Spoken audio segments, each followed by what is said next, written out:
Picture this: you are on the edge of your seat. The tension has been building for hours, maybe even days. The hero is finally facing the villain, the detective is about to reveal the killer, or the couple is seconds away from confessing their love. Everything feels electric. And then the villain trips over a rock and accidentally knocks themselves out. Welcome to the world of anticlimax, where expectations are built up only to be hilariously, frustratingly, or surprisingly deflated. So, what exactly is it?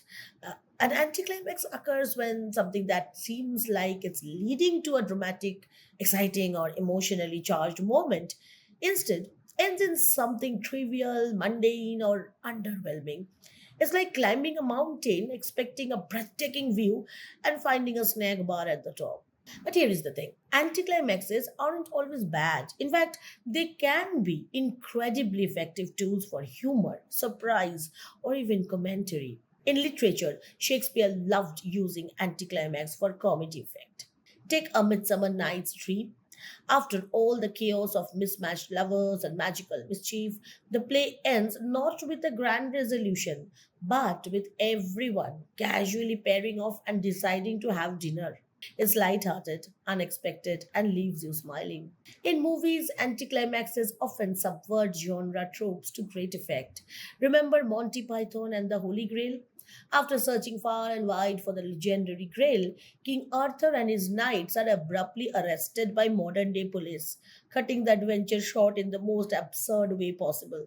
It's funny because it flips the script on what we expect from epic quests. T.S. Eliot, in fact, makes a great use of anticlimax when he writes the love song of J. Alfred Prufrock, and I've already made a video on it. You can go and watch. You'll see how Prufrock goes through a series of expectations and, well, he falls flat against them. Even in everyday life, anticlimaxes happen all the time. Think about waiting weeks for a package, imagining how amazing it will feel to finally open it, and then realizing it's the wrong item. Why do writers and creators use anticlimax? Sometimes it's to create humor. A sudden letdown can catch us off guard and make us laugh at the absurdity of it all.